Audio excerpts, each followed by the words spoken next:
Welcome to my course. My name is Dave Siroff and I'll be your instructor. So many dangers to the security of your network. How do you defend against them all? Well, that's what this course is all about. Adequate time and resources are hardly ever given to the most crucial steps in securing a network. With this course, I'm going to give you 12 steps to follow that include the most crucial steps. So you'll be sure to cover everything. Likewise, you'll be sure not to spend a whole lot of time on steps that don't add much value. Who is this course for? Really, anybody that needs to secure a network, which would include engineer or security analyst, a manager with limited technical knowledge, likely you would be employing an engineer or security manager, the owner of a SOHO, which is a small office, home office, and really anyone wanting to learn more about network security. This course is based on my over 20 years of hands-on experience in IT, much of it spent as a security analyst and network engineer. Based on my experience, the sort of knowledge and insights that you can't read in a textbook is what you'll find in this course. So let's talk specifically what we'll cover. We'll start with basic concepts, where you'll be learning the basic concepts necessary to understand the lectures. Then we start with the steps. Step 1, write a security policy. Step 2, educate end users and IT staff.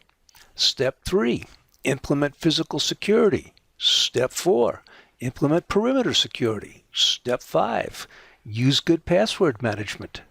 Step 6, eliminate unnecessary services. Step 7, implement good patch management. Step 8, implement antivirus measures. Step 9, implement access control. Step 10, secure data in transit. Step 11, IDS and IPS. Step 12, back up your data.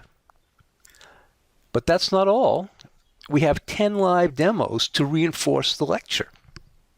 I will demonstrate on real equipment the concepts that you've learned in the lectures.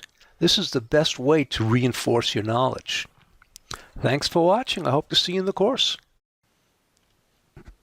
Welcome to the video on basic concepts.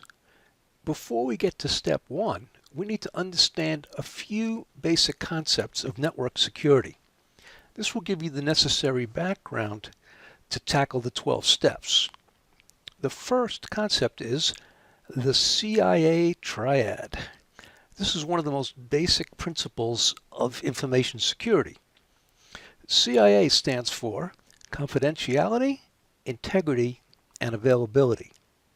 In general, all data that you wish to keep secure needs to remain confidential, maintain integrity, and also be available.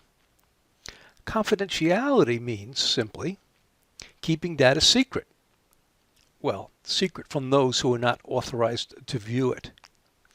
Integrity means keeping data from being modified by unauthorized people or by accident.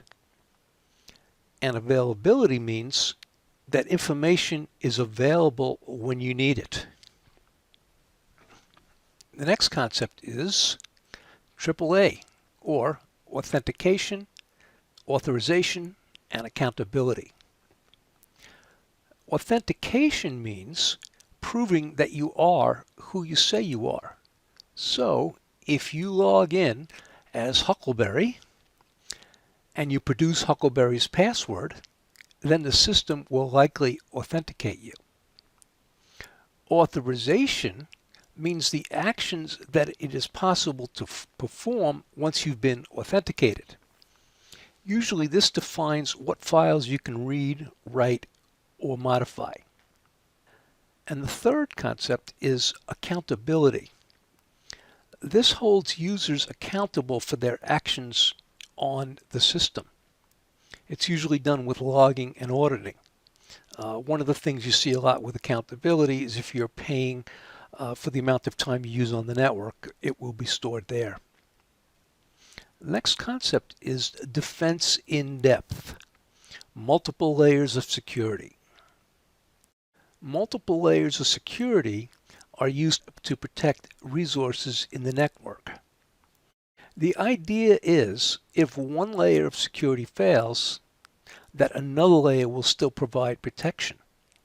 A simple example is a server in a locked room. Even if an intruder succeeds in breaking into the server room, the intruder does not have access to the data on the server without a password.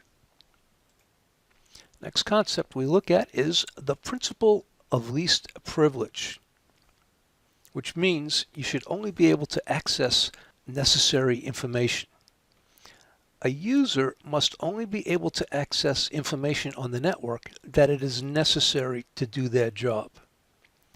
Likewise, a process must only be able to access the network resources that it needs to perform the legitimate services of that process. The next concept is good faith. And if you ask about good faith, you should have it.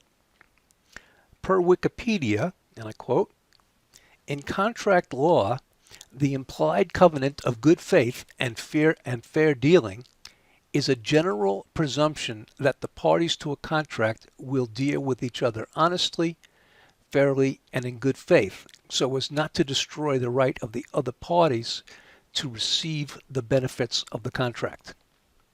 Well, what does this mean in terms of information security? What this means in terms of information security is that the information on your network belonging to others should be protected in good faith. That is, it should be protected by all reasonable means. This is really all you can do. Now, I'm not a lawyer and I can't give legal advice, but should there ever be a security breach, you will most likely be in a much better legal position if all good faith efforts have been made to protect that data. The next concept is stewardship, meaning engineers don't own the network. Dictionary.com defines stewardship, quote, "The position and duties of a steward, a person who acts as a surrogate of another or others, especially by managing property, financial affairs, real estate, etc." So what this means, if you are employed as a security analyst by a company, then you are the steward of the company's data, not the owner. The actual owner of the data is the company's management. You are responsible for securing the company's data to the best of your ability within the framework management has implemented. You are responsible to advise management how to best keep data safe. But the ultimate responsibility goes to management.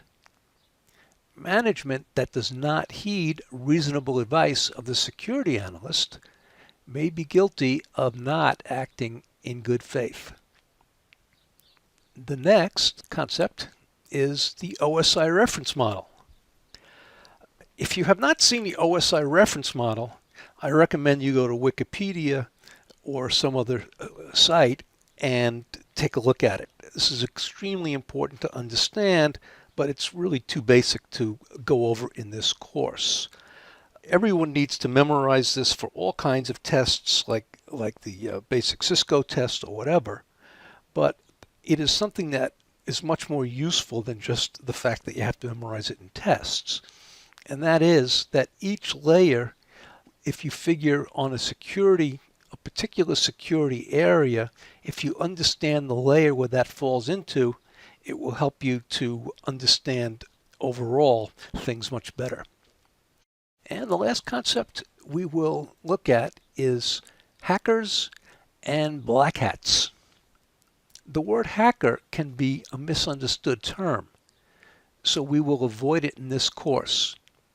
We will use the term black hat to refer to people that break into or compromise, or at least attempt to, a network not belonging to them with malicious intent. Such malicious intent may include financial gain or political agenda. Whatever it is, you need to defend your network against black hats. That is the end of this lecture. I hope to see you again in Step 1. Welcome to Step 1. Write a security policy. A security policy should cover the most likely threats to the network and the best ways to minimize them. A risk assessment may be used to determine how likely specific threats are.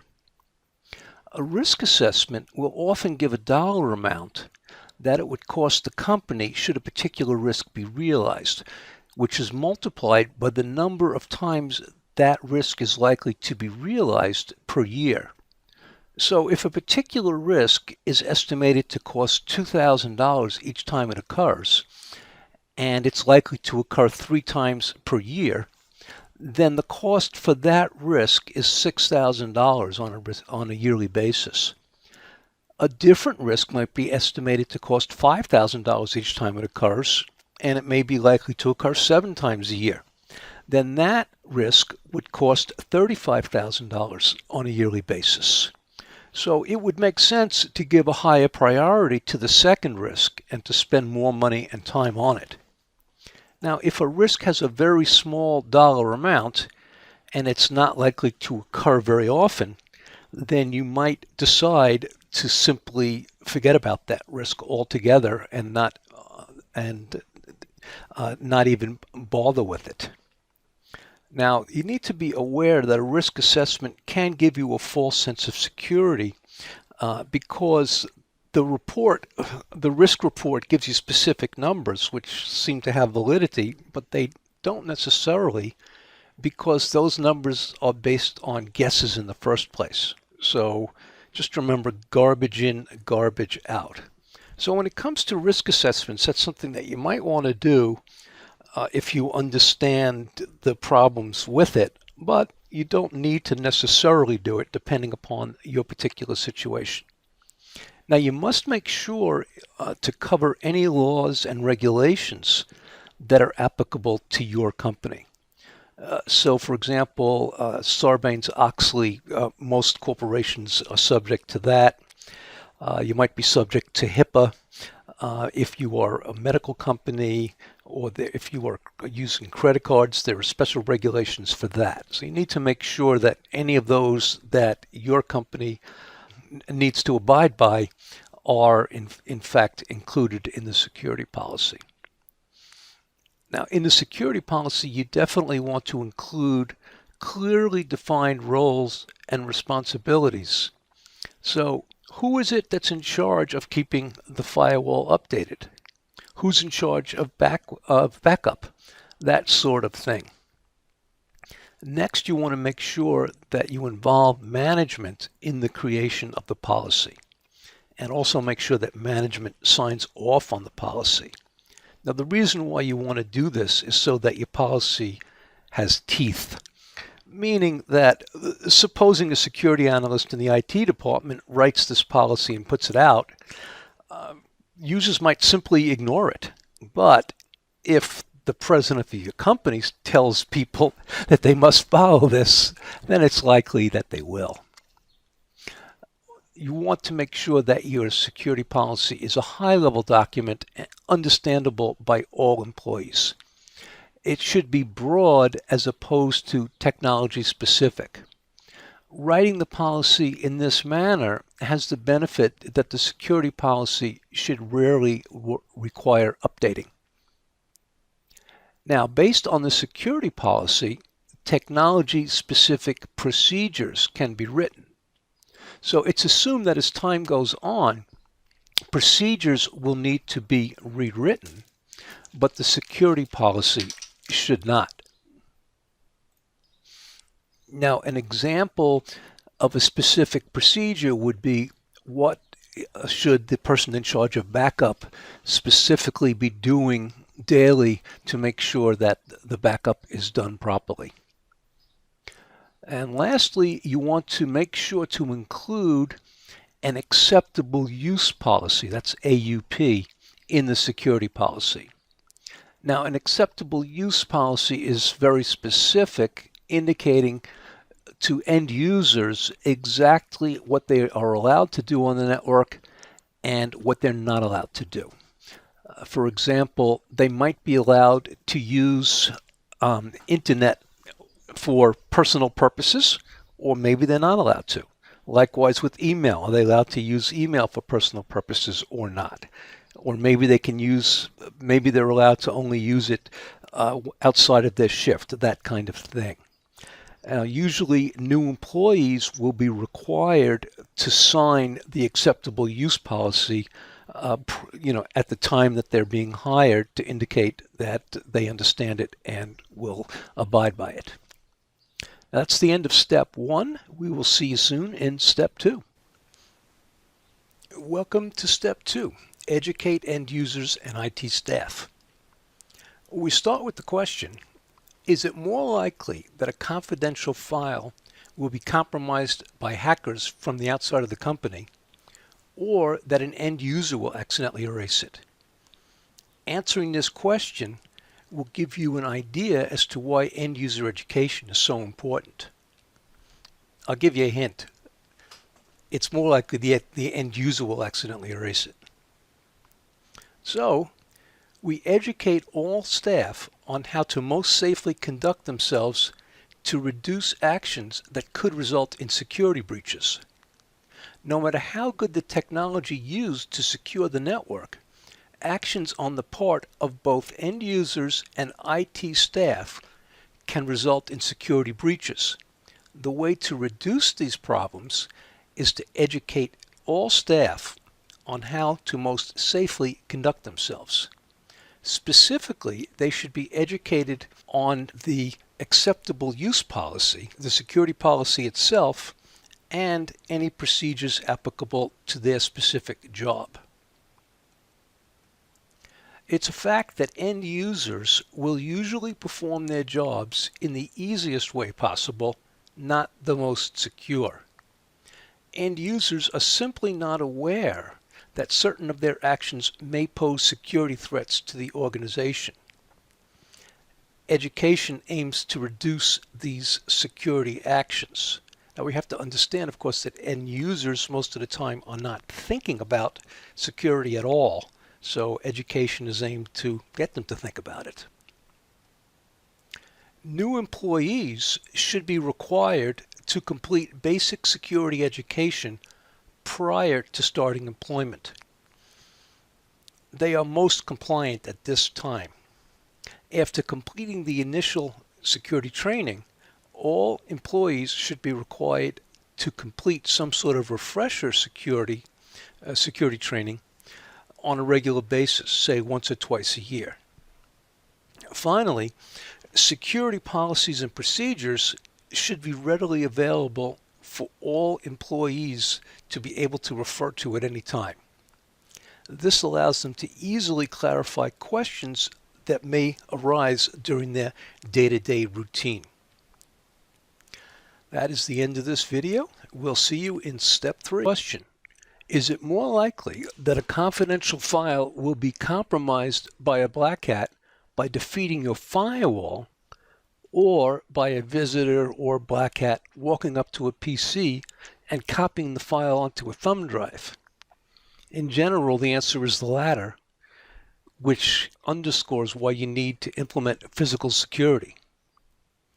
Physical security may seem to be common sense, yet it is often overlooked. If unauthorized people gain access to the physical network infrastructure, lots of other security mechanisms may be rendered useless. Physical access suggests at least the possibility of being able to bypass other security mechanisms. Physical security should be made part of your security policy. So make sure that you write that in.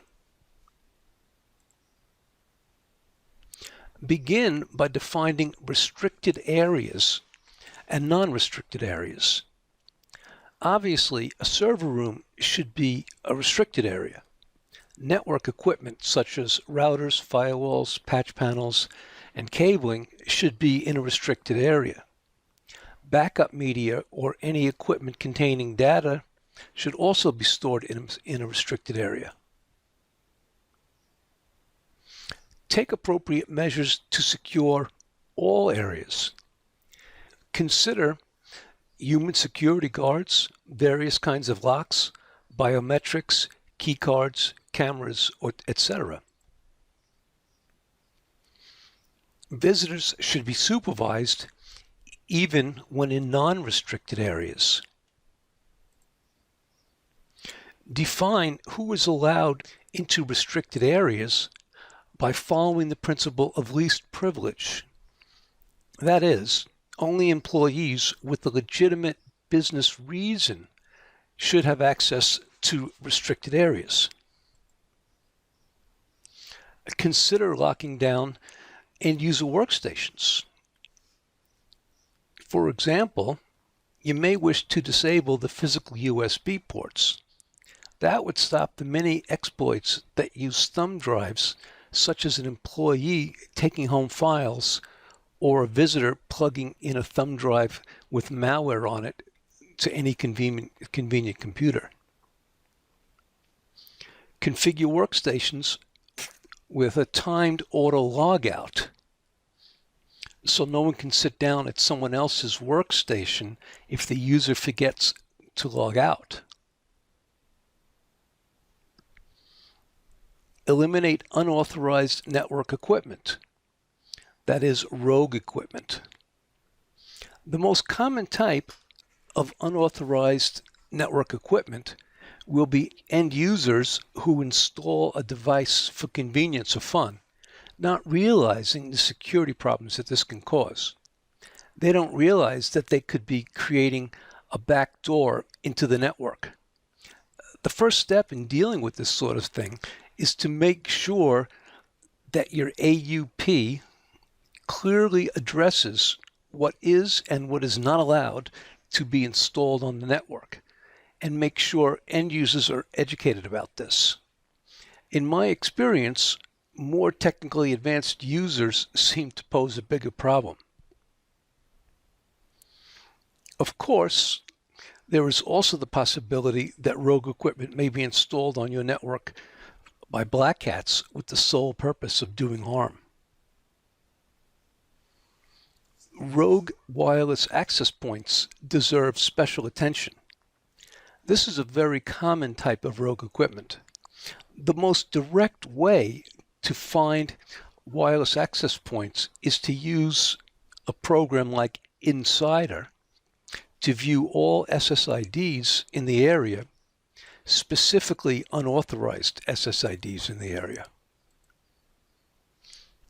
And last, consider disabling open Ethernet jacks accessible to end users. As most rogue equipment must be plugged in to an Ethernet jack, it will go a long way to preventing the problem. Cisco does allow you to disable ports on switches. That is the end of this video. We will see you soon in step 4. Welcome to the lab on inSSIDer. So you can see that we have inSSIDer Office up on the screen here. So what this has to do with, if you recall in the lecture on perimeter security, one of the things that we talked about was rogue access points. So you can use inSSIDer to discover any rogue access points that might be on your network. Now, if you recall, what a rogue access point is an access point that somebody has put in your network. They've basically just plugged it into an Ethernet port on your network, as opposed to you as the network administrator authorizing and installing that access point. So here you can see all the access points or all the SSIDs that are being picked up by my laptop here. So you can see that there's quite a few of them here, and just go down the columns here. So this is the SSID of the device. You have a signal strength, the channel that it's on, the type of security, whether it's open or WPA2 personal or whatever. Here's the MAC address of the access point, and here it tells you whether it's 802.11g or N. Here's a couple of N, here's a G, and then it's going to try and figure out what the brand name of the access point is. The way it does that is it looks at the MAC address. The first half of the MAC address is the OUI, which is unique to a particular vendor. So it looks that up if it can, and then tells you the name of it. So what we know is that Netgear 94, and you notice when I highlight it, it appears over here. Netgear 94 is an access point that I have installed, and Ringo is an access point that I have installed. So if you notice the way this appears, at the top you have the strongest signals, and at the bottom you have the weaker signals. So let's take a look at signal strength and get an idea about that. So if you look at the signal strength here, they have a -45 and a -45 for both the Netgear and Ringo. That is a very strong signal strength. The signal strength is in that they show here. The unit is dBm. So the way that works, it's basically the signal strength or the wattage the particular access point is putting out, and the lower the number, the stronger the signal. So -45 is a very, very strong signal. You're very rarely going to see anything below, say, -40. Now, FYI, these -40, both of these access points are within 5 feet of me. So that's about the strongest signal that you're pretty much going to see. Now, if you look right here at Sasha's house, that's a -56. And so that's weaker, but still relatively strong. And then you get the farthest away here is a -66. Those are the weakest signals. Now, the reason why I'm telling you about signal strength, what's going to happen is you're going to say, okay, there are 2 of these are my access points, but what are the rest of them? Either they belong to a neighbor or they could be a rogue access point. So if they have a high signal strength, then they're very close to you. If they have a low signal strength or a high number, then they're far away from you.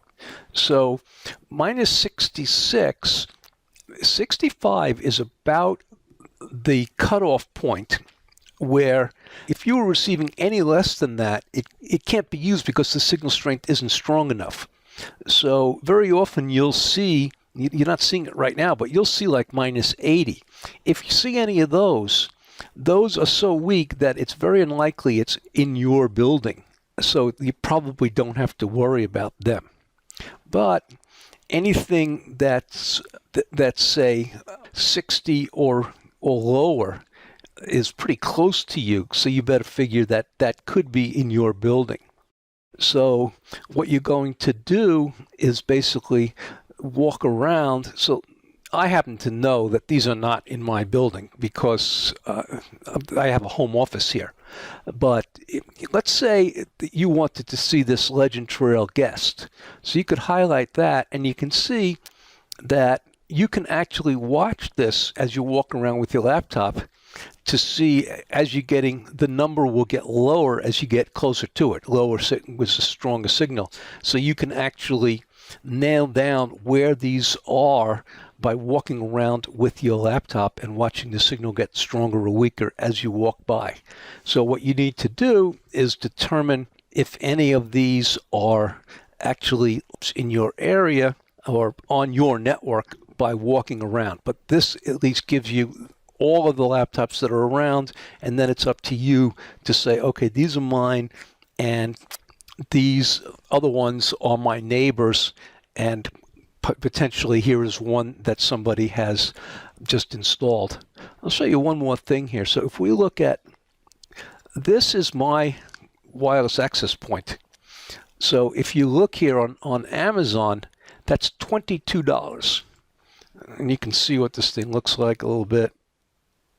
So The reason why I'm showing you this is anyone with $22 and the tiniest bit of technical experience could just plug that right into an Ethernet port and then use that as a wireless access point. It's a door into your network. So you definitely want to get rid of that. So the most common situation you're going to find is that somebody that works for your company has actually installed this without really thinking too much about it, just for the convenience of it.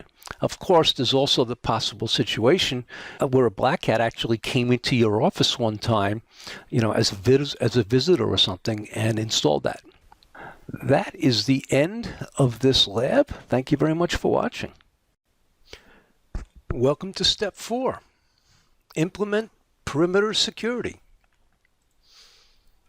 Trusted versus untrusted zones, a most basic concept in perimeter security. The most basic concept in perimeter security is the trusted versus untrusted zones. The trusted zone is everything inside of your network, and the untrusted zone is anything outside of your network, that is, the internet. Best practice demands that there will be only one point on the perimeter where data packets can pass in and out. A firewall is placed at this single point. The firewall's job is to stand at the border and regulate specifically what is allowed in and what is allowed out. Keep it simple. Everything inside your firewall is trusted. Everything outside your firewall is untrusted. Consider adding a third zone, the DMZ. The two-zone architecture is generally sufficient for SOHO, small office, home office setups, while businesses that have servers accessible to the public may add a third zone, called the DMZ, and place the servers in it. Because these servers may be vulnerable to attacks from the untrusted network, communication from the DMZ to the trusted zone is carefully controlled by the firewall. Where's the DMARC? To get internet access, we need to pay an ISP, Internet Service Provider, to provide that connection. Any equipment necessary for the internet connection that is owned by you is called CPE, Customer Premises Equipment. Anything outside of the CPE is owned by the ISP, the Internet Service Provider. The exact connection point is called the DMARC. That is, everything inside of the DMARC is owned by and controlled by you. Anything outside of the DMARC is owned by and controlled by the ISP. The DMARC is important because it specifically defines who is responsible for what. Configure the router. Usually it's the first device where data arrives from the internet. If a packet from the untrusted network to the trusted network arrives, usually the first device it hits is the router at the perimeter. Depending upon the type of internet connection, whether it's T1, cable, or etc., the router may be CPE or it may be owned by the ISP. If the router is CPE, then it is your job to secure it. Securing the router is most often done by using access lists or ACLs. Secure the router with Cisco access lists. Cisco access lists have both standard access lists and extended. Standard ACLs filter solely based on the source IP address of the packet. Extended ACLs offer more functionality. You can filter on source IP address, destination IP address, source port, destination port, plus more. So you may decide what source and destination IP addresses and what source and destination ports are allowed to pass the router, and then enforce this with an ACL. Secure the router with strong passwords. Logging into the router, make sure that the access to this is properly secured using passwords. Secure the router with the Cisco one-step lockdown feature and the security audit feature. Cisco has two features that help secure their routers: one-step lockdown feature and the security audit feature. You can use one or both of these features in a semi-automated way to secure the router using the guidance provided by Cisco. Now, obviously, you may not have a Cisco router, although the majority probably will based upon the saturation of Cisco in the world. But if you have another router, then you can have similar features based on the brand of router that you have. And lastly, we will configure the firewall. Traffic that is permitted to pass the router next hits the firewall. A firewall is much more granular and powerful a device for controlling traffic in and out than your router. So first we talk about first generation firewall functionality. First generation packet filtering is pretty much the same as the functionality that you get with Cisco standard and extended access lists mentioned above. Packet filtering occurs at layers 1, 2, and 3 of the OSI reference model. Second generation firewall functionality, stateful packet filtering. Second generation stateful packet filtering occurs at layers 1, 2, 3, and 4 of the OSI reference model. The addition of layer 4, the transport layer, allows the use of connection state. The firewall will record all connections passing through it. Furthermore, it determines if any packet is part of an existing connection, the start of a new connection, or were not part of any connection at all. Here's an example to help you understand the advantages of stateful packet filtering. A typical default firewall setting would be from untrusted to trusted, deny all traffic, but from trusted to untrusted, allow all traffic. You can leave the firewall configured as above, and then from a PC on your LAN, you would find that you are able to go to any website and it works properly. But wait a minute. In order for the website to work properly, the firewall must pass traffic on your LAN to the website, which is trusted, to untrusted, which is allowed, and also from the website to your LAN, which is untrusted to trusted, which is denied. So why doesn't the firewall block the latter? Because the firewall knows that the traffic from the website to your LAN is part of an existing connection opened by you, and the firewall is smart enough to assume that this traffic is safe. Now suppose a website on the internet were to try to make a connection to a server behind your firewall. The firewall would stop this traffic as it is a new connection. Third generation firewall functionality, application level. Here, filtering occurs at layers 1, 2, 3, 4, and 7. The addition of layer 7, the application layer, allows the functionality of deep packet inspection. This allows you to filter by specific criteria for specific applications, such as HTTP, HTTPS, FTP, DNS, etc. This allows you to filter based upon almost any criteria in the packet, giving you extremely fine control. Exactly how much fine control you get with the application layer will be dependent upon the specific abilities of that firewall that you're using. And lastly, we look at additional firewall features.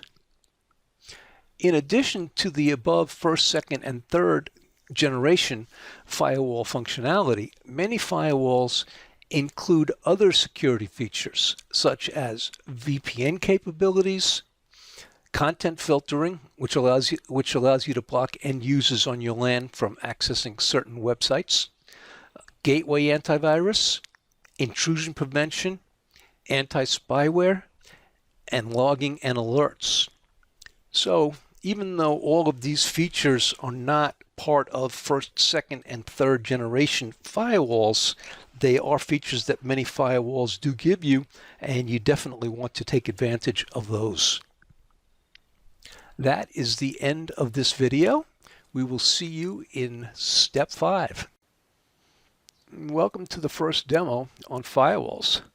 So we will be demonstrating a Dell SonicWall firewall here. Now you might ask, why did we choose Dell SonicWall? And the most obvious reason is that I worked for Dell SonicWall for 4 years, so I'm pretty familiar with this product. The other reason is they have a very convenient demo site. So you can go and right up to this site and do this along with me or play around with it yourself as much as you like. And also I chose this because it's GUI based, graphical based, as opposed to command based like the Cisco's. So it's much easier and more intuitive to demonstrate the GUI based. Anyway, let's keep in mind that the purpose of this demonstration is to learn the general concepts of firewalls, not to learn the specifics of how to configure this particular firewall. So let's get started.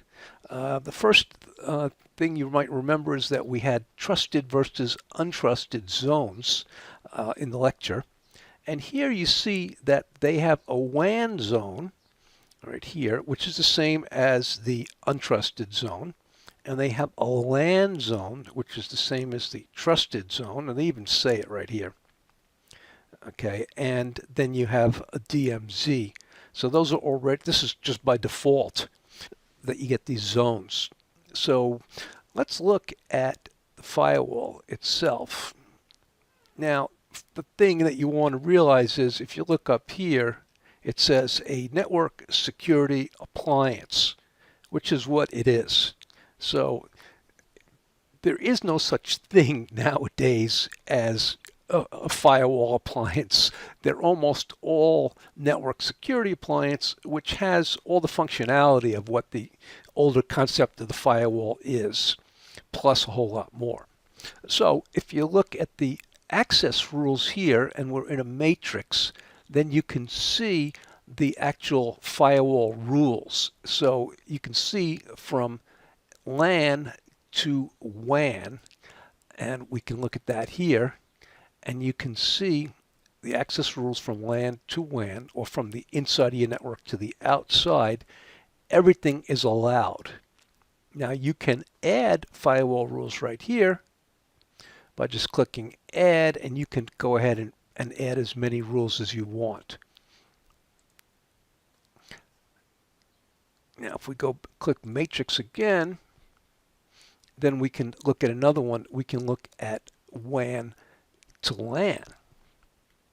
Now here they deny everything.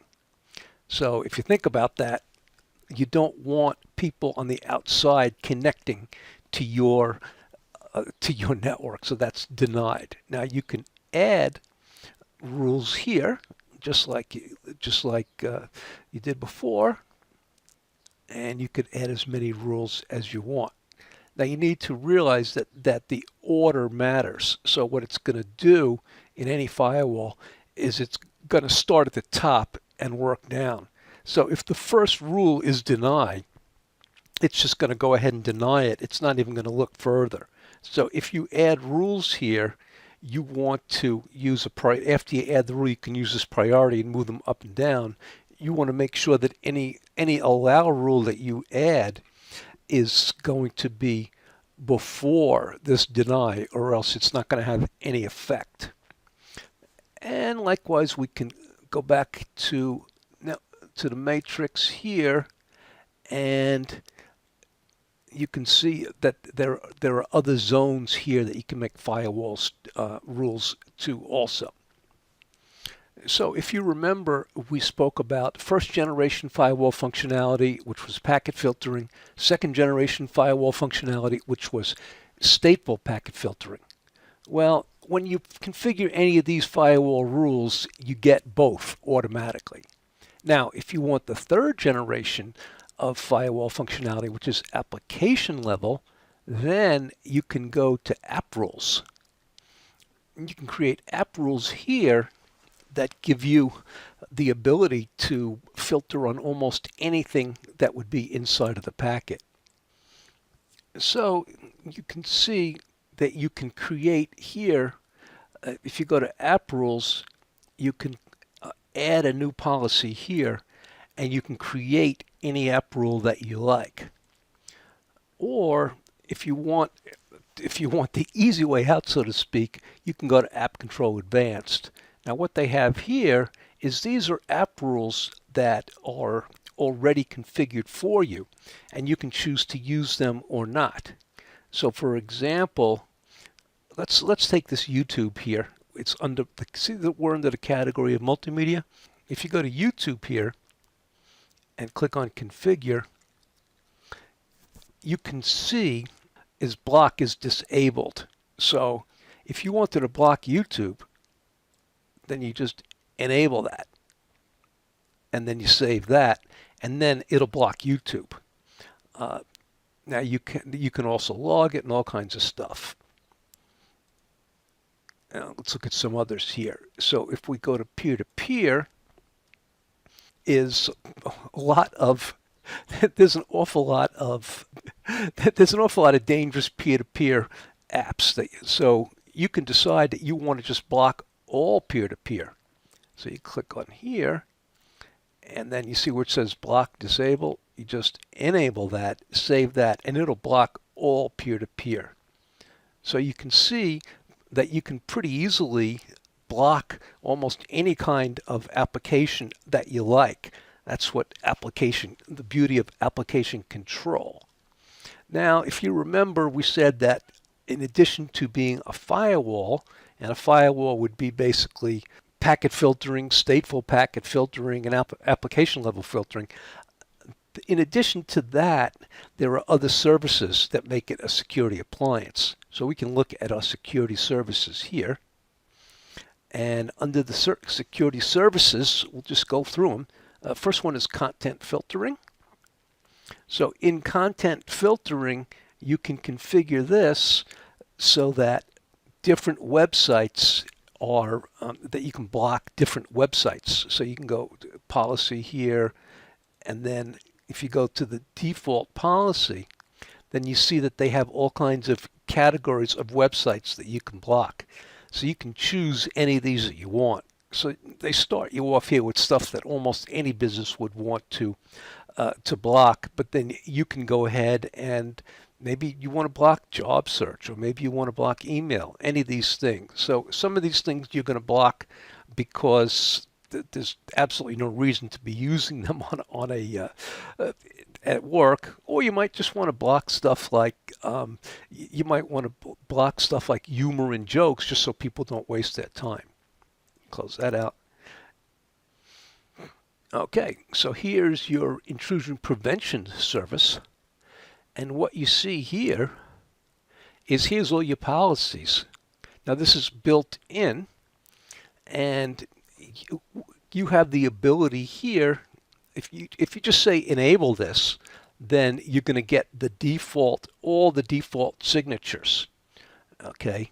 Now, if you look right here, you can see there's a signature timestamp. So this shows that they are updating your signatures. So these are all the signatures that you have here. So if you go to all categories, each one of these has an awful lot of signatures in it. So you can see how many signatures you got just on, if you look at this ActiveX. These are ActiveX signatures or DNS signatures, whatever. So there's, I don't know, a couple thousand signatures here, I suppose. And pretty much if you just click Enable IPS, it's going to do its job, but then you can get much more fine control if you want. Likewise is similar for anti-spyware.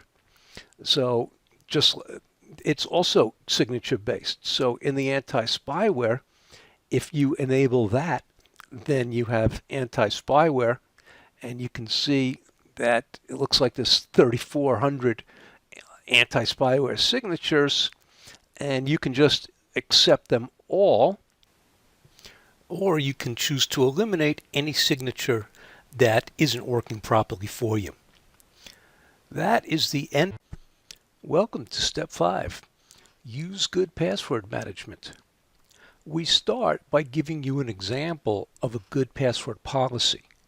Now you can adjust it to meet the needs of your company. The password policy here would be pretty much middle of the road. So if you need very, very tight security, you could make the requirements of the password policy more strict, or if you wanted, you could make it looser. It's really depending upon the level of security that you need. So the first criteria in any case would be a minimum password length of 8 characters. The password must contain upper and lower case characters, at least one non-alphanumeric character, and at least one number. The password must be changed at least every 90 days. When a password is changed, any of the previous passwords may not be reused. Passwords from default accounts must be changed or removed.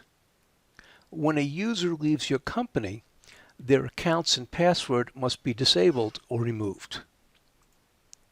Password logging, that is success or failure, should be implemented. And users must never share their passwords.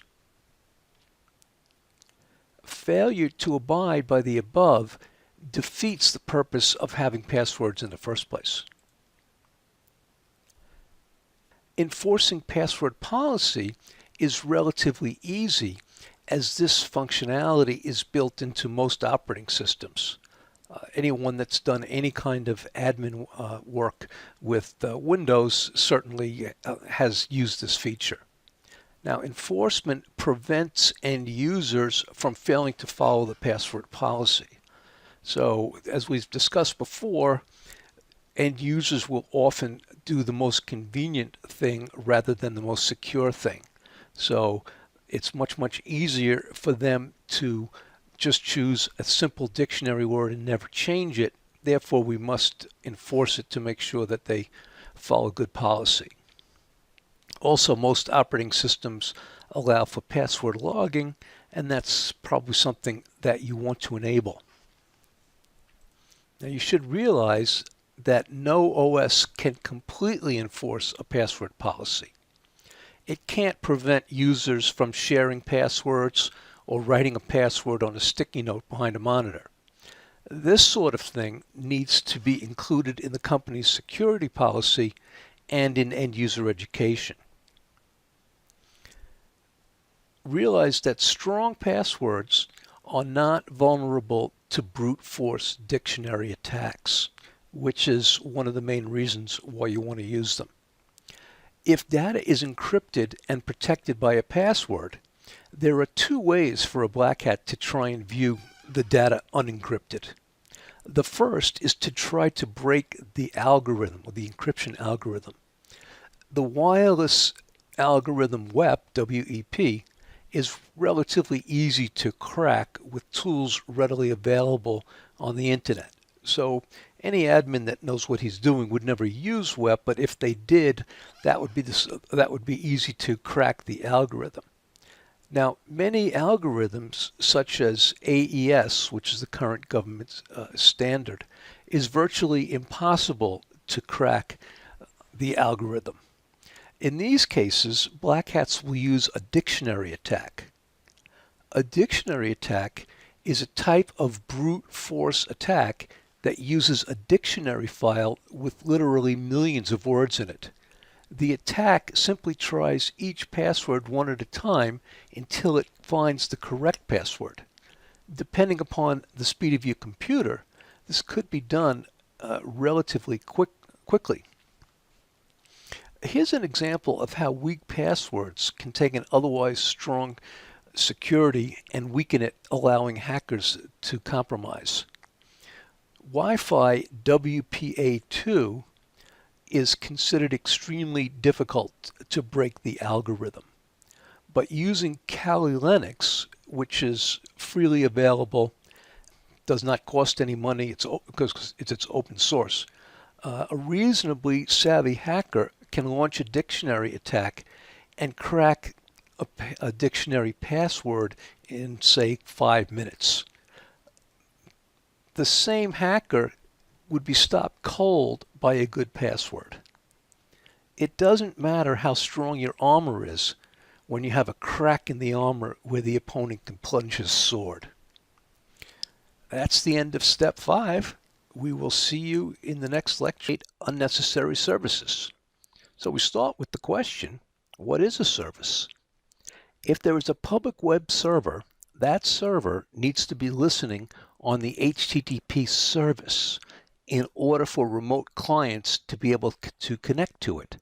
Similarly, if there is a public DNS server, that server needs to be listening on the DNS service in order for remote clients to connect to it.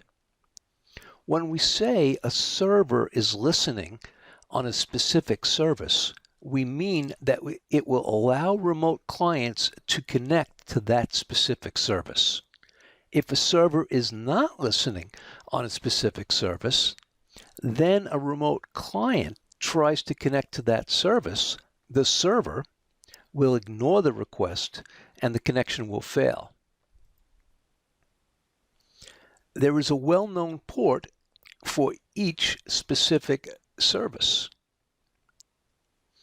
The complete list can be found on www.iana.org, and it's called Service Name and Transport Protocol Port Number Registry. Yeah, it's really called that. Service names and port numbers are used to distinguish between different services that run over transport protocols such as TCP and UDP. So, what are some common well-known ports? FTP, ports 20 and 21, SSH, port 22, Telnet, port 23, SMTP, port 25, DNS, port 53, TFTP, port 69, HTTP, port 80, POP3, port 110, NetBIOS, port 137, 138, and 139, and HTTPS, port 443. Now, if you work with ports and services, if you work with TCP/IP at all, then these well-known ports should pretty much be memorized. You need to pretty much know these. So this is a good list to start with, but just by working with them, you will get to know them if you haven't worked with them much before. So when we say a server is listening on a service, that's the same as saying that the port for that service is opened.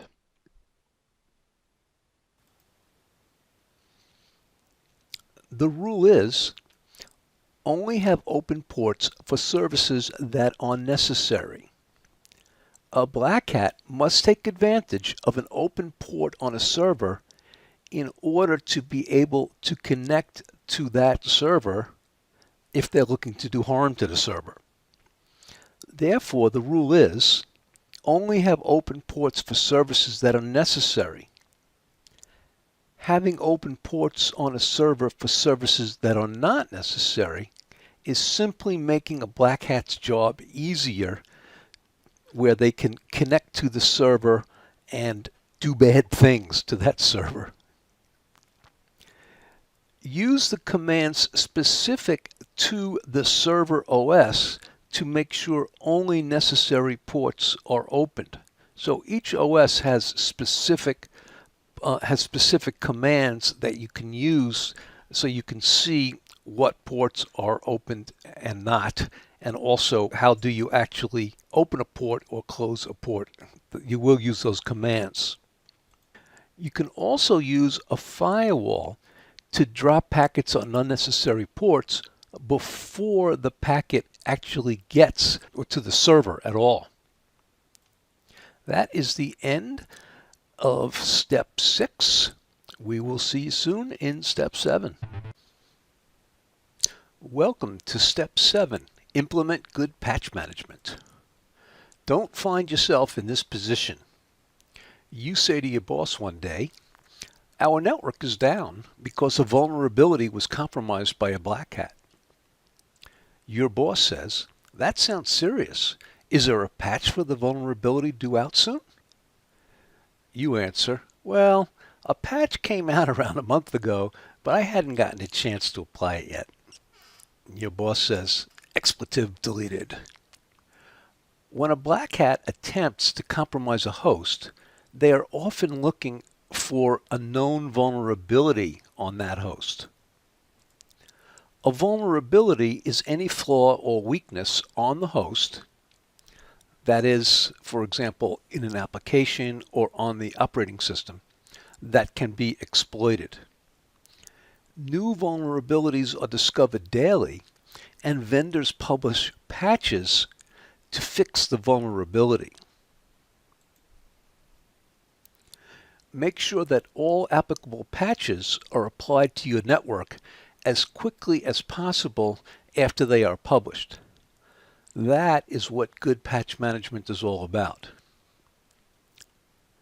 So let's talk about a good patch management procedure. Step 1. Identify patches made available by vendors. Step 2. Identify the hosts on your network that need these patches. Step 3. Download the patches. Step 4. Test the patches on a system on your network. Now, why would you want to do this? Well, you never know if you deploy a patch, if that patch could actually cause harm to the workstation. So, if this is an important server that you're putting that patch on, you better test it in some way before you subject your network to a possible problem. And the last step is deploy patches that test okay on all hosts on your network that need the patches. Now, for larger networks, you're going to use an automated software that performs the above tests. So there are several pieces of software that you can purchase that are specifically for patch management. That is the end of this lecture. We'll see you in the next lecture. Welcome to the lab on NetStat. Now, if you recall in the lecture, we wanted to make sure, obviously, that you had no open ports or unnecessary open ports on any servers that you own. So it's easy enough to check that out on any server that you have using the built-in DOS command netstat. So on any kind of a Windows server, you're going to find this. There's nothing to install. And I suppose there's similar commands on Linux boxes that you could use, the same principles. So here we have a little cheat sheet for the netstat command. And if you so the -A displays all connections and listening ports. -N displays addresses and port numbers in numerical form. And -F displays the FQDN, with a fully qualified domain name. So in general, you're going to run the netstat command with the -ANP. It's the easiest way to do it. And if you want to just see TCP, which is obviously the only connection-oriented protocol of these three, then you can use that. So we'll go ahead and do that. Now, this is actually a workstation and not a server, which would be the more common use of it, but so just bear that in mind with the results that we get. So this that we're looking at here is a Windows 7 professional workstation. So if we run the command netstat -ANP -TCP, you can see what ports we are listening on. So we're listening on 135, which is NetBIOS, 445, which is HTTPS, and etc. So you can see that it's listening on these. It's not giving you any kind of an address here. And you can see that there's an established connection to something here, and these are actually saying that it's closed. So now, right now, I'm not connected to any websites or anything like that. So let's go ahead and open up a web browser here.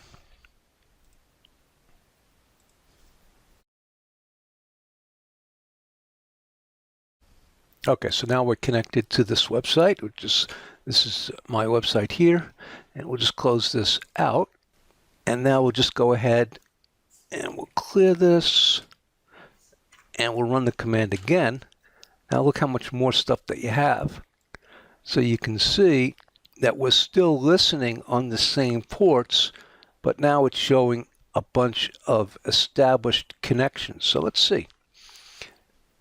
So we notice here that we're still listening on the same ports, but now we have some established connections. So if you look at the established connections here, these are all high-numbered ports. In other words, they're not well-known ports like port 80 for HTTP or port 21 and 22 for FTP. They're high-numbered, which means that I am connected to a server. If you looked at the server, then it would show like port 80 or port 445 for HTTPS. But if you look at a workstation, it chooses these at random. So that's what you'll end up seeing. That is the end of this lab. Thank you very much. Welcome to the lab on Nmap. We are here at the Nmap webpage, nmap.org, and you can see that you can download Nmap for free right from here. So that's the idea of these labs is to allow you to be able to do them along with us or do them afterwards. So being that this is free, that kind of meets that goal. And if you look here, it says Nmap is a free and open source utility for network discovery and security auditing. Basically what it is, it's a scanning tool. Now specifically, we are going to be using it as a port scanner so we can see on our servers what ports are opened to assure that we don't have unnecessary ports opened on our servers. Now Nmap can do quite a bit more than this, and I do recommend that you take a look at it and play around with it, but for the lab, that's all we're going to be doing. So I have already downloaded it and it's installed on my computer. It's a very, very quick process. Here you can see I have a little bit of a cheat sheet up here. So Nmap is the syntax of this couldn't be simpler. It's just like Nmap and the IP address of the server that you want to scan. So here you can see that these all have the 192.168, so those are private IP addresses. So that's what it'll generally look like if you're on your own network, scanning your own server on your network. Now you see that there's a couple of other options here. You have -SS and you have -ST. And if you're interested in using those, then go ahead and you can read through this just a bit. But for the demonstration, this will be sufficient to use. So let's go ahead and get to that demonstration. I'll go ahead and close this out. And Nmap, you just run it from the command prompt. So I'm going to Nmap my website. Now it'll be smart enough you can either enter in the website or you can enter in the IP address. Either way, it's going to work. So we just enter it here, let it sit for a minute, and it's checking it out.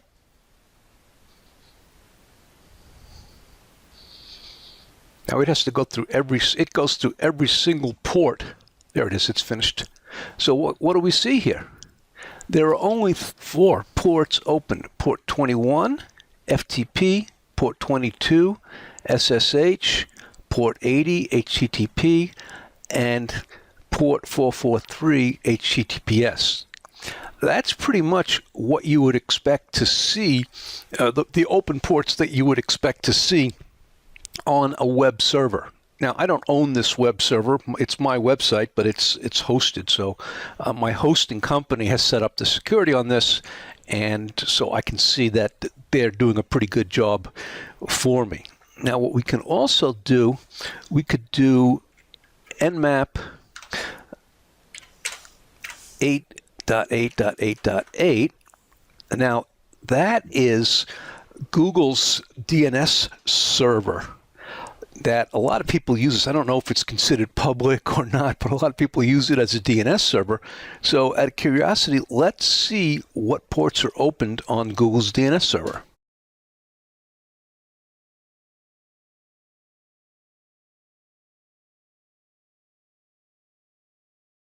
Okay, that's it. So you can see in real time how long it took and what port. There is 1 port opened.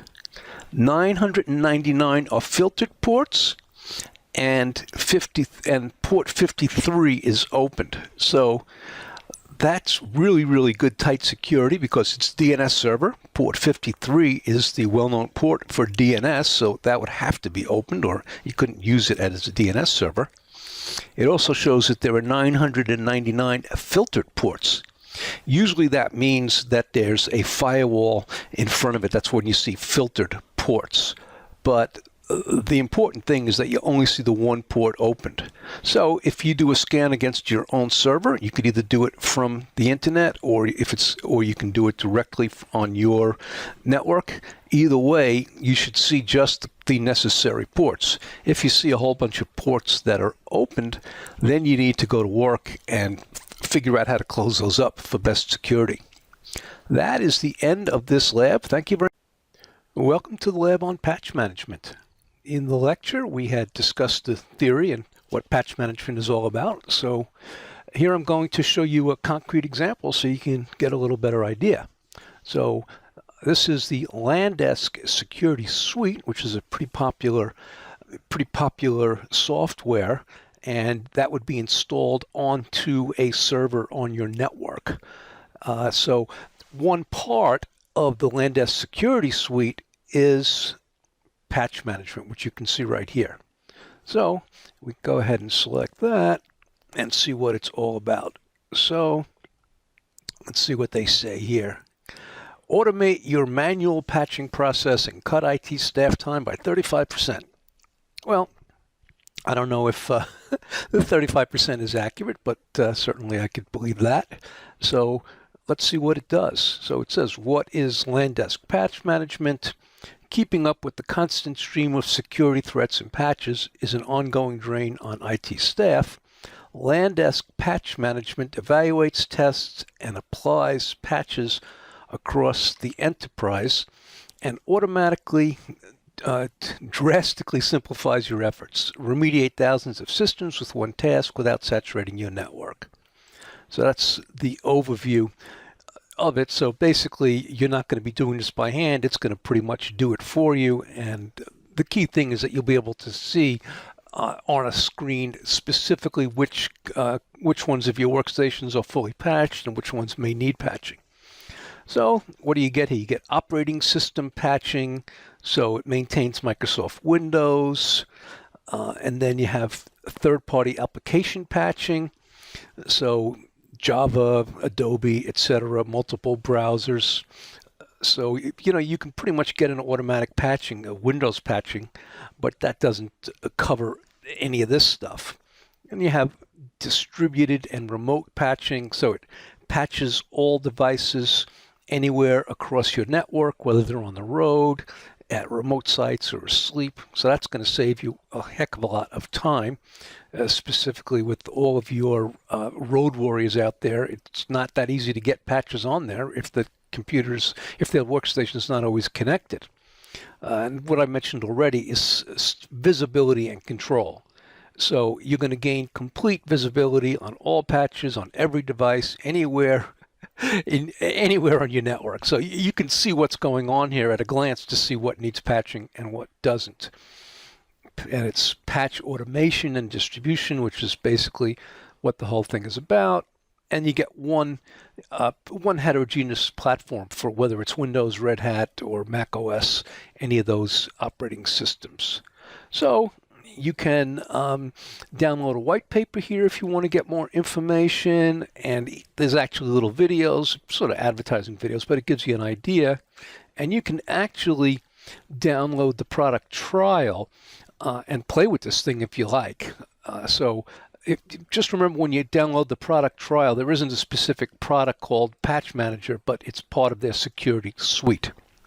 That is the end of this lab. Thank you very much for watching. Welcome to Step 8, where we implement antivirus measures. When we refer to antivirus, we usually mean not just viruses, but all malware, which includes viruses, worms, and Trojans. To protect against malware on end-user workstations, each workstation should have antivirus software installed on it. To protect against malware on servers, each server should have antivirus software installed on it. The antivirus software that you install on servers may be specific to that particular type of server and is generally different than the antivirus software installed on the end-user workstations.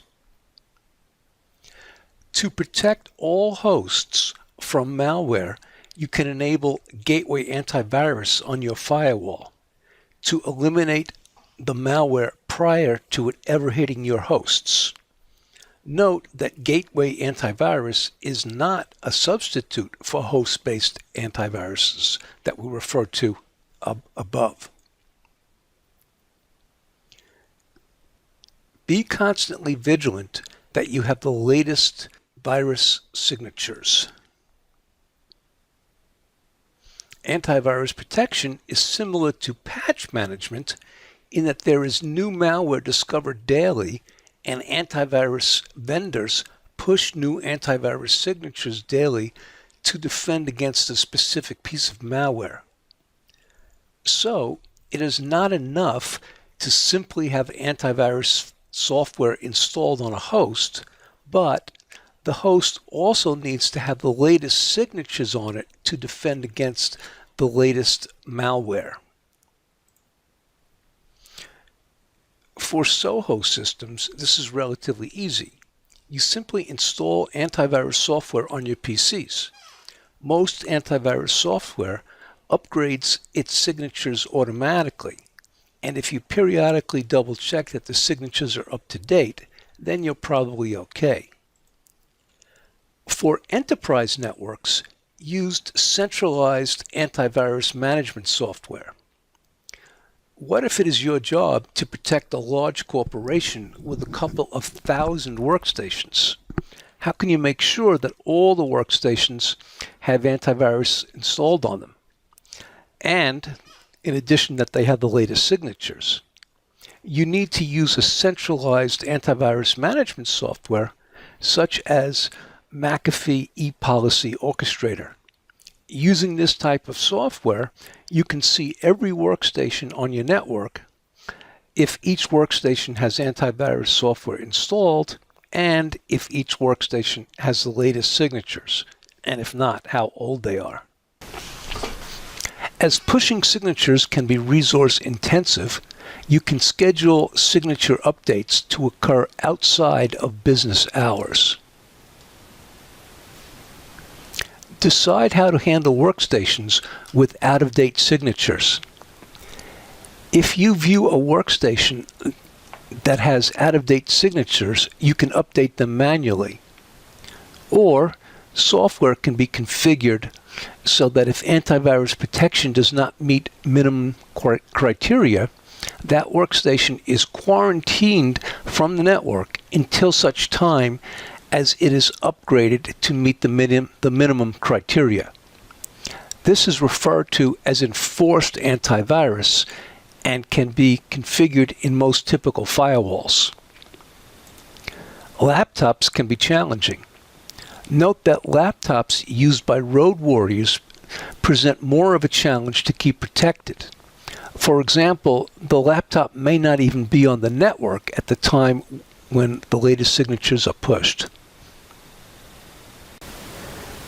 That is the end of this lecture. Thank you very much for watching. Welcome to the lab on antivirus. So in the lecture, we had seen some of the basic ideas or principles of antivirus. So now we're going to look at a SonicWall network security appliance or firewall that to see concrete examples. Once again, the idea of this is not to get to understand all the details of setting up a SonicWall, but to see in general the types of what you have in security appliances to deal with antivirus.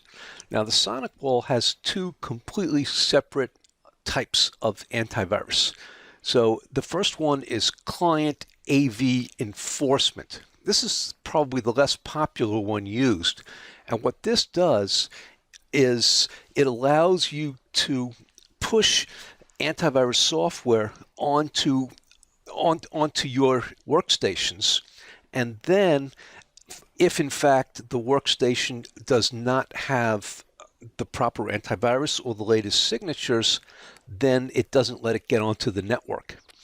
So that's why it's called enforced AV. So basically you have an antivirus software installed on every workstation, on each workstation itself, but it has to go through the firewall, and the firewall will not let any will not let any computer onto the network that doesn't have the proper antivirus protection as you define it. So what you see here is that this is the client AV enforcement, and you actually have two choices. You can either use McAfee or Kaspersky. In the demo here, they obviously show it's not licensed for the McAfee. You would use one or the other. So in the demo, they're showing you that you have Kaspersky is licensed for 5 users. So in other words, you would use this to push antivirus protection onto those 5 computers, and if any one of them didn't have it, then they would be blocked. So the way you would do that is if you go to manage licenses here, if this was a real firewall and not a demo, then you would be able to log in here. You could actually set up the antivirus to be pushed to the pushed to the workstations. But if we come back here, you can see how once that's done, you can see how easy this is to set up. So what you have here is this is the enforcement list. So you would come over to here and you could create a group and then put all your computers that you want to have the antivirus enforced on. You'd put them into a group here and that would enforce it. And meanwhile, you have an excluded list. So if there was any computers that you didn't want to have antivirus on, like maybe a server that had its own antivirus, then you would put them into the group. And now we can look at the other more popular type of antivirus, which is gateway antivirus. So let's wait for this to come up. Here it is. So on gateway antivirus, that's very different than what we just looked at, because here you're going to have your virus signatures are going to be in the firewall itself. They're not going to be on your workstations. So essentially, if you enable this right here, you just click enable, then it's going to take all of the signatures that here, and before anything from the outside world can get to your workstation, it's going to have to, it's going to have to pass through the firewall. And if the firewall has a signature, then it's going to block a specific piece of malware. So you can see here that you have 21,000 signatures, okay? And what's going to happen is, assuming you have a subscription, if you're licensed for this, then you have a timestamp. You can see today's actually the 6th, April 6th. So you can see that it updates automatically every day to give you the latest virus signatures. So what you have, then you can go ahead and if there's any particular signatures that are causing you a problem, like you're getting false positives, you could actually go in and disable it just like that. So if there's any one or two particular signatures. And here you actually get a chance to do some other, a little bit more in-depth filtering. So you could go to like settings of HTTP and you could restrict transfer of zip files and things like that, which is certainly not antivirus. Those aren't viruses. Or you can restrict certain types of traffic from going past. So this is not 100% antivirus, but it comes along as a feature with that, with the gateway antivirus. So the thing you want to realize is even with gateway antivirus, you still want to have antivirus installed on the particular computer and not just the gateway antivirus. So the gateway antivirus gives you there's two levels of protection, which is defense and depth, which is what you always want to aim towards. So that's the end of this lab. Thank you very much for watching. Welcome to the lab on McAfee ePolicy Orchestrator, or McAfee EPO for short. The general purpose, as we discussed in the lecture, is to administer your antivirus protection for a large enterprise. So this is not the sort of thing that you would purchase if you just had like 5 workstations to protect. Now, I worked for a company a couple of years back where I was the security admin, and I did use ePolicy Orchestrator to administer our antivirus, and I was responsible for about 1,200 workstations in about 50 different offices. So a tool like this is certainly necessary. You'd go out of your mind if you tried to do it by hand. So if we look at the components, it says it has these major functions: manages and deploys products, enforce policies on your endpoints, distributes McAfee software, including new products, upgrades, and patches, and reports on your enterprise network security. So essentially that's everything you need to do to make sure that all of your workstations are protected. Not only workstations, actually it can do servers. And the idea is that you have a console that makes very clear which workstations are covered and which are not. You can divide them into groups, and you can look at them individually and get a view as to what's going on in terms of what workstations are covered, which ones are not. Do you have the latest signatures downloaded, etc. So let's look at the diagram here, and it kind of gives you an idea. So first of all, if you look at this EPO server here, this is McAfee's website right here, and you have a server inside your building that's going to be talking to that. So it obviously has to keep pulling the signatures and updates from there. And here you have a SQL database which you can use, which obviously is going to make sense because you're going to be pulling a lot of data to be stored. So you might want to put that on a SQL database. Here is your web console. This is where the admin is going to sit to see all the workstations and to see what's been, what you have downloaded, etc. That's browser-based, so you can pretty much see this from anywhere. And if you look right here, you have agent handlers. So what does that mean is you have an agent that's going to be installed on every workstation that you need to have your antivirus on. That agent is what feeds the data to your console so you can see the status of each individual workstation. And the other thing they have here is distributed depositories.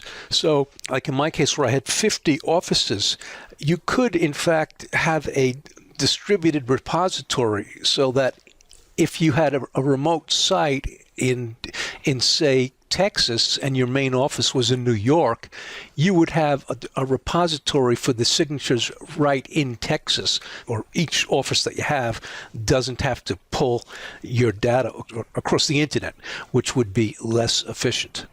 So that gives you a basic idea of what this does. I mean, we could sit here for the next 2 days to give you all the details, but if you want, you can go ahead and read through this manual. But if you go to the McAfee website on EPO, they have several fairly good videos on how to use the whole thing. My opinion of those videos is that they're okay, but not excellent. But take a look. That is the end of this lab. Thank you. Welcome to step 9, implement access control.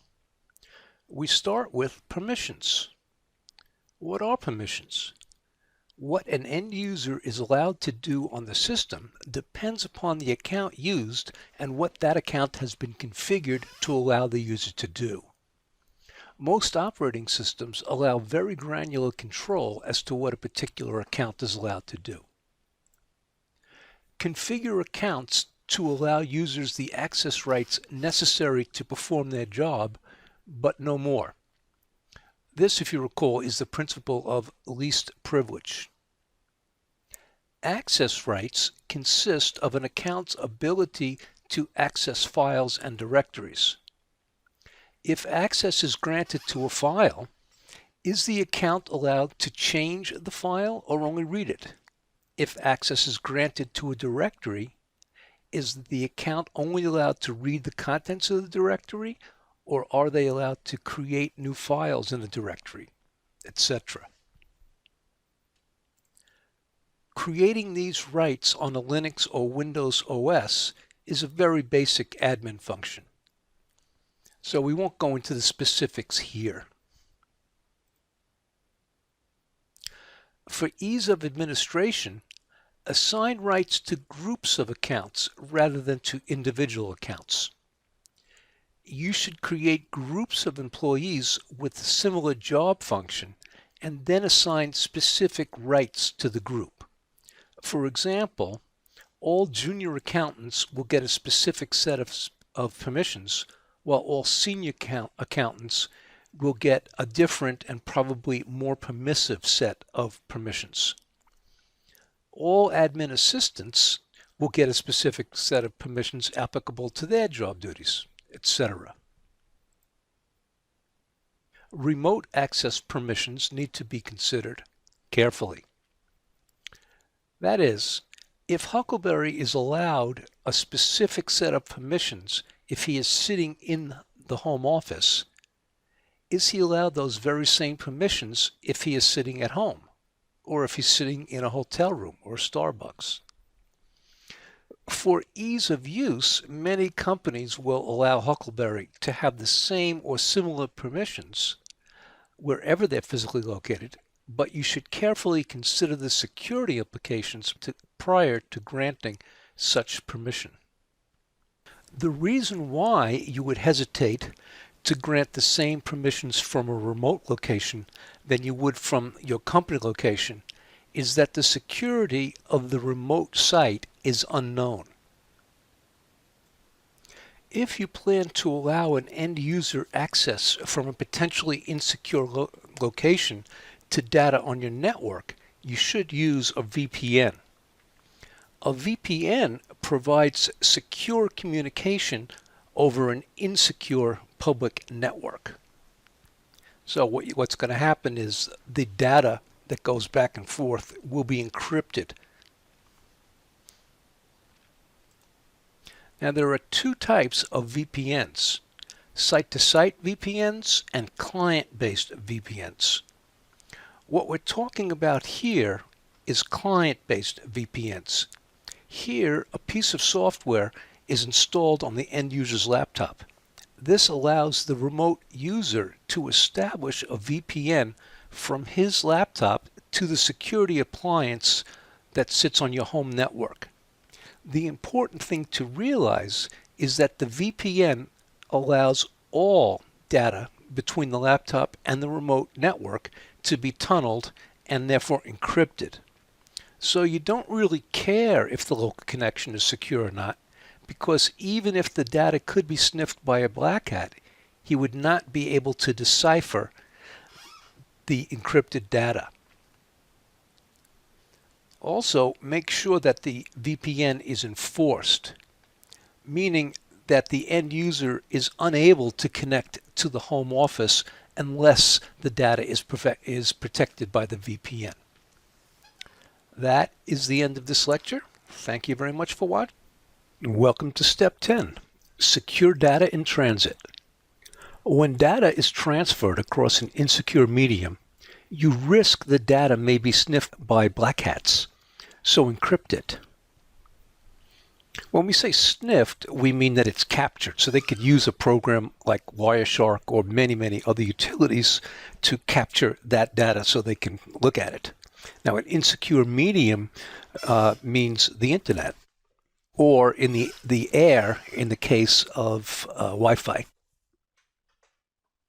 To secure the data, the sender must encrypt it while it is crossing the insecure medium, and then it must be decrypted by the receiver. Cryptology is the science of concealing information from others. In cryptology, we deal with plain text, which is the same as clear text, which is data that can easily be read by anybody. We encrypt the data into ciphertext, which makes it difficult to read by others.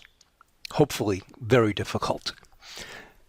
Ciphertext can be decrypted to get back the original clear text. Cryptology allows us to achieve different security goals: confidentiality, integrity, authentication, and non-repudiation. Confidentiality means keeping the information secret. Integrity means ensuring that the data has not been altered in transit. Authentication means proving identity. Non-repudiation means a party cannot deny that they sent a specific message. Non-repudiation is probably the least intuitive of these, so we can give an example of that. Supposing a person sends an email to buy a stock, and then that's, an hour later that stock tanks. Well, then that person might say, well, I never sent you an email to buy it. Non-repudiation means that it can be proved that they actually did send that order to buy that stock. Secure data with a site-to-site VPN. Now, a site-to-site VPN allows two networks to communicate securely over the public internet. Suppose a company has an office in New York and an office in Los Angeles. A security appliance is configured at each end, and all data going between the offices must pass through the security appliance before it reaches the internet. Therefore, any user communicating with the other office will have his data automatically encrypted for transfer. Secure data with a client-based VPN. Here, a piece of software is installed on the end user's PC. This allows the remote user to establish a VPN from his laptop to the security appliance on their home network. When we say home network, we don't mean a home where you live, but the home office, the main office. The VPN allows all data between the laptop and the remote network to be tunneled and therefore encrypted. So you really don't care if the local connection is secure or not, because even if the data could be sniffed by a black hat, they would not be able to decipher the encrypted data and thus would not be able to read it. Take steps to secure your Wi-Fi with WPA2, personal or enterprise. Anytime Wi-Fi is used, there is the potential that the RF signal, radio frequency signal, could be sniffed by a black hat who was able to receive that signal. Wi-Fi is inherently more insecure than wired transmission because the RF signal could be picked up by somebody sitting outside the building. WPA2 is built into wireless access points specifically for the purpose. Earlier versions of Wi-Fi, the security was WPA and WEP, which are now pretty much obsolete, insecure, and should not be used. WPA2 comes in two flavors. Personal, which uses a pre-shared key, all users having the same pre-shared key. Enterprise, which uses a radius server, each user has a unique key. So what we find is that personal is easier to set up. Enterprise is more difficult to set up, but more secure, at least more secure for enterprise environments. Secure web transactions. If you are buying something on the internet and you must send credit information or credit card information from your PC to the vendor server, obviously this needs to be secure. SSL, Secure Sockets Layer, is built into your browser and allows a secure connection from your PC to the vendor server. Most websites that exchange confidential user information automatically protect the session using SSL. So there is nothing special to install. You just need to verify that it is being implemented when you need it. That is the end of this lecture. Thanks for watching. Welcome to the lab on VPNs. So we're going to be demonstrating both the global VPN, which is, or client-based VPN, and site-to-site VPNs. We're going to be demonstrating both of those on the SonicWall to give you a more concrete idea as to how this all works.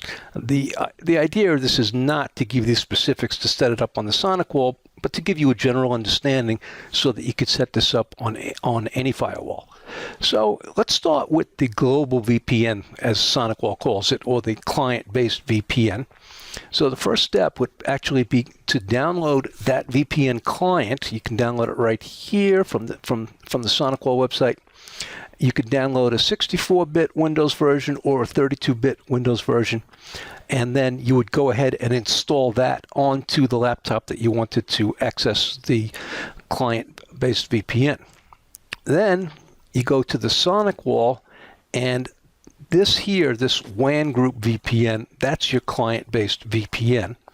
So first of all, you would need to enable that, but it's not going to let you save it on the demo, but you enable that, and then you would go to the configuration, and this is the shared secret that they're going to have to enter on the other side. At the client end, they'd have to enter that to get access to the VPN. You can use this one here. You can make your own. And then you have proposals. So essentially for the global VPN, you can pretty much use what's here, or you might want to make it a little stronger. They give you triple DES. I like AES 256. It's a little stronger.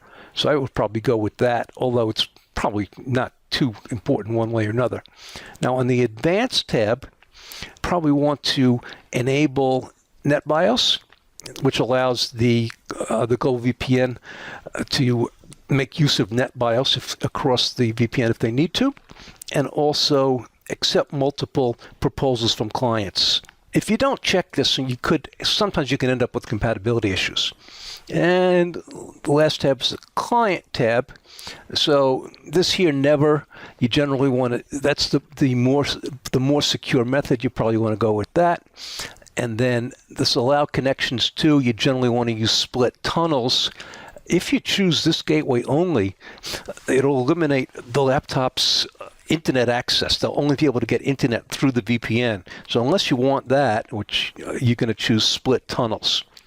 So once again, on the Advanced tab, you notice that there's a group here called Trusted Users. So it requires authentication, and they have to be in the Trusted Users group.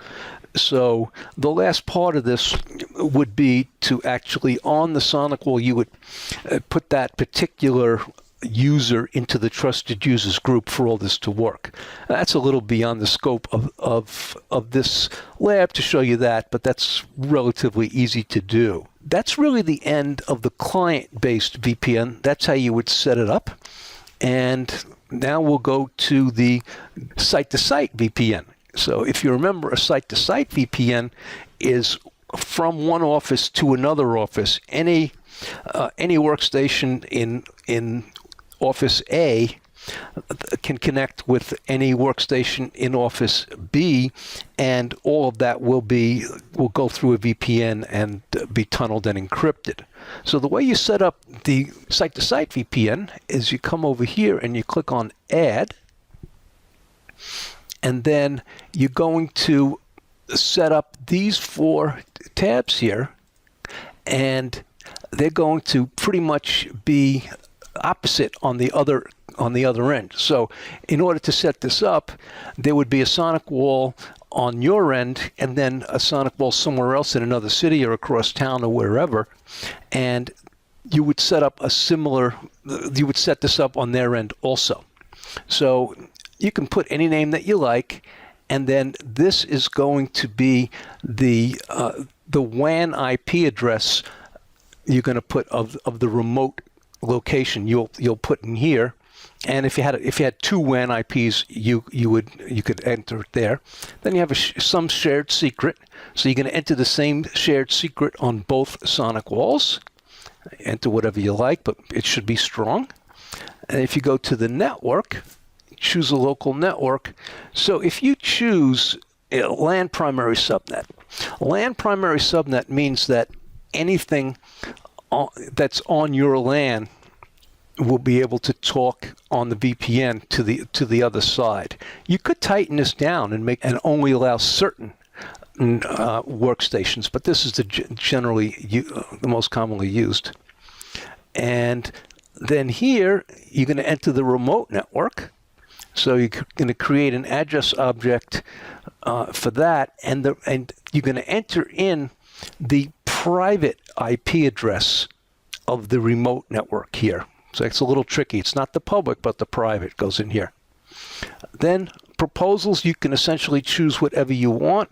The key here is that they need to be the same on both SonicWalls on each end. Well, once again, I like to go with a little stronger than triple DES, but that's fine.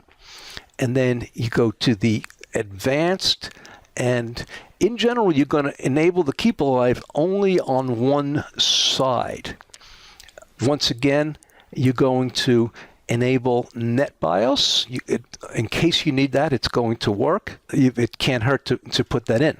So basically, you're going to set this up on each end of the on the SonicWall on each end, and that's pretty much all you need to do. That should get you a site-to-site VPN up and running.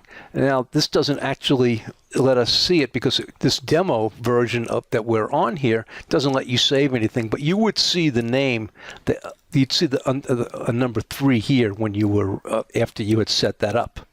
That is the end of this lab. Thank you very much for watching. This is step 11, IDS and IPS. IDS equals Intrusion Detection Service, which is designed to detect malicious actions that might occur on the network.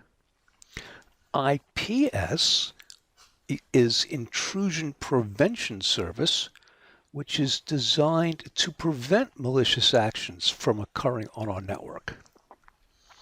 For modern implementations, we almost always deal with IPS, which prevents malicious actions and also logs each incident where malicious action has been prevented. So we will not deal with IDS here. IPS can be either network-based NIPS, or host-based, HIPS. Network-based monitors the entire network for malicious traffic by analyzing all TCP/IP traffic entering the network. Host-based, HIPS, monitors a single host for malicious activity, usually for unauthorized changes. NIPS requires that IPS be installed on an appliance at the network perimeter, such as on a firewall. HIPS requires that IPS be installed on every host that requires protection. Usually it's only installed on specific servers. IPS detection can be signature-based or anomaly-based. With signature-based, there will be one signature for every exploit that it is capable of preventing. The signature works by zeroing in on some unique aspect of the particular exploit that is always present for that exploit.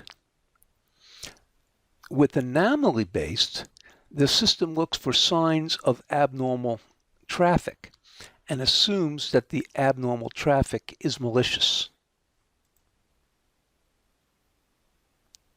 Both signature-based and anomaly-based systems have their pros and cons.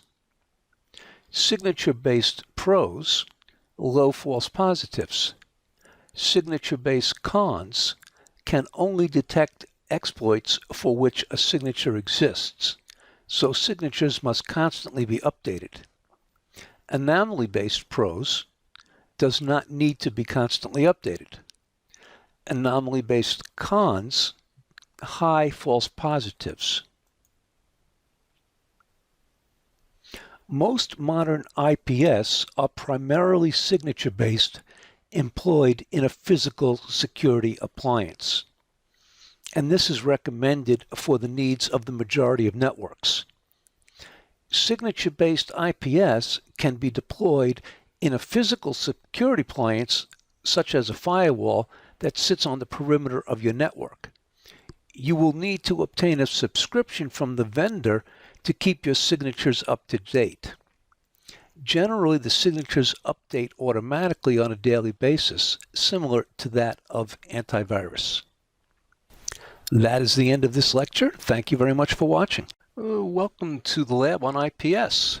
We're going to give you a real-world demonstration of how IPS looks using the SonicWall as an example. So once again, we're not interested specifically in learning how the SonicWall works, but to see this in general, the general idea should carry through to any other appliance. So on the SonicWall, in order to see the IPS, we go to Security Services, and then we choose Intrusion Prevention. And here you can either enable it or disable it. So if it's enabled here, then it's pretty much ready to go. So if this is enabled, then you do have intrusion prevention working, and it's going to test everything that passes through the SonicWall against these signatures. So you can see that you have about 5,000 signatures here. So another thing to notice is that you have a signature timestamp. So it means that the last time signatures were downloaded was yesterday. Today is the 7th. So pretty much every day you're going to get new signatures from SonicWall, assuming you're licensed and you're paying for it. So there's another thing here. If you don't want to accept the defaults, you can adjust this a little bit to suit your needs. So what they do is each one of these signatures is they rate it as either high priority, medium priority, or low priority. So if you look here at this one signature, at these signatures here, these are all mediums, but if you scroll through, you'll see some that are high and some that are low. So the folks over at SonicWall are saying that if it's a high priority, then that's a very dangerous attack. And if it's low priority, then it's not very dangerous. So by checking these, you can prevent and detect high, medium, or low as you like. So if anything under prevent means it will actually stop it. Anything under detect means that it will log it but not actually stop it. So if you don't want to deal with low priorities, then you can just uncheck that. Now you might want to do that because low priorities attacks can sometimes cause false positives.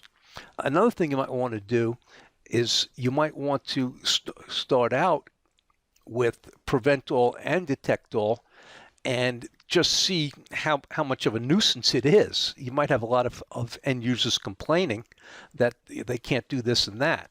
So what you might want to do to prevent that would be to do it like this. So you're not going to actually prevent low priorities, but you're going to detect low priorities, which means to log it. Then you can look at the logs, and based upon what you see, you can make a decision as to how you want to set this up in the future.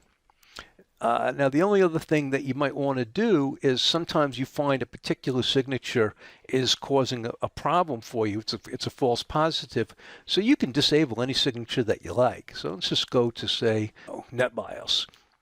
So if this particular signature was causing you a problem, then disable it from here.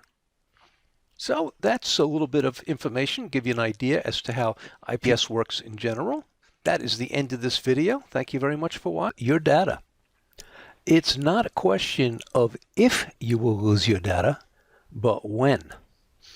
As the old adage says, it's not a question of if you will lose your data, but when. So it should be obvious that data needs to be backed up so it can be recovered if lost. Failure to do this is just plain dumb. Choose a solution that backs up automatically. There are a number of backup strategies, but in each case, the question you must ask yourself is, if a specific piece of data is lost, will I be able to restore it quickly? If the answer is no, then that particular strategy will cause you sleepless nights. That said, you want a solution that backs up automatically without having to remember to do it and lets you know if the backup is not running properly. We will describe 3 possible backup strategies here. The first is enterprise solutions. An example would be Backup Exec by Symantec. Backup Exec has been around for over 10 years. With this strategy, there is a single console through which you can control which servers to back up, what data on each server to back up, and how often it should be backed up. You should keep in mind, if backups are on local media, that media needs to be stored off-site on a regular basis. You will generally only want to back up servers, not workstations. Therefore, important data should not be stored on workstations. Second is Soho solutions. An example would be Mosey Home, designed to back up one or several workstations. Easily configure the files you want to back up. Backup is automatically saved to Mosey in the cloud. And the third is imaging solutions. An example would be Norton Ghost. The first 2 solutions generally back up data, but not the programs installed and configured on a particular workstation. With imaging software, you take a snapshot of a specific workstation. So if the workstation crashes, you can quickly recover all installed software and configuration. Now, if you've ever had your computer crash, then you can see the necessity for an imaging solution, because once you get your data back, then you still have to install and configure all of your applications, which, if it was imaged, you would save all that time. That is the end of this lecture. Thank you very much for watching. Welcome to the demonstration on Symantec Backup Exec. So the idea of this, if you recall in the lecture, we had discussed the importance of backing up your data. So if you have an enterprise level network, then Backup Exec is an extremely good choice. So we're just going to go over a few of the high points so you get an idea as to what it's all about. So I'm at the Symantec.com webpage, and they have a little diagram here. So if you install Backup Exec and backup from local or remote source, so it's showing you here that you have quite a few choices of what you can back up. And you can back up to all of these media. So you could back up to disk, tape, appliance, or to the cloud. So really, you're going to take your data and you can put it almost anywhere that you like. In the old days, everything was done to tape. But remember, if you're going to go to tape, that you want to store those tapes off-site for the best security. And also they're showing you here that you can restore an entire server, an entire virtual machine, entire applications and databases. So what they're saying here is that not only can you back up and restore files, but you can back up and restore an entire server. And this is important because obviously you have applications and things that are set up in a certain way.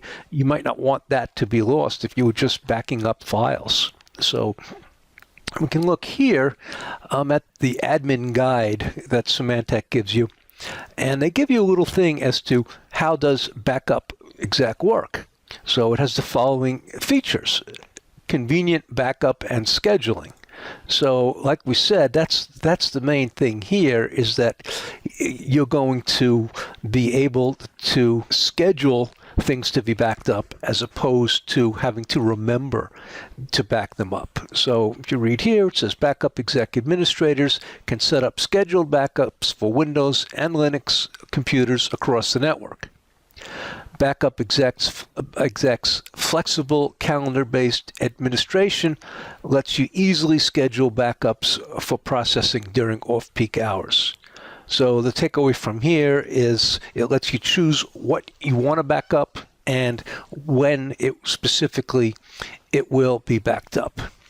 So then they tell you here you get complete system recovery.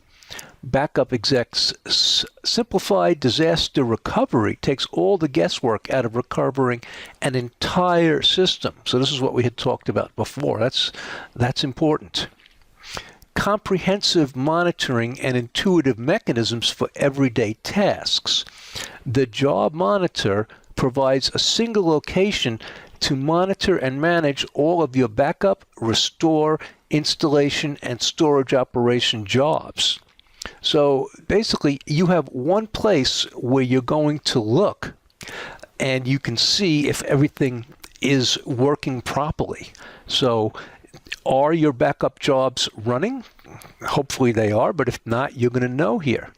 So you can see that the Job Monitor is where you're going to pretty much look at everything that Backup Exec is doing and making sure that on a day-to-day basis that it's all working properly. Because the last thing you want to do is find out that it hasn't backed up for a week and then you have a crash. So that's just a little bit of overview into Backup Exec, and that is the end of this video. Thank you.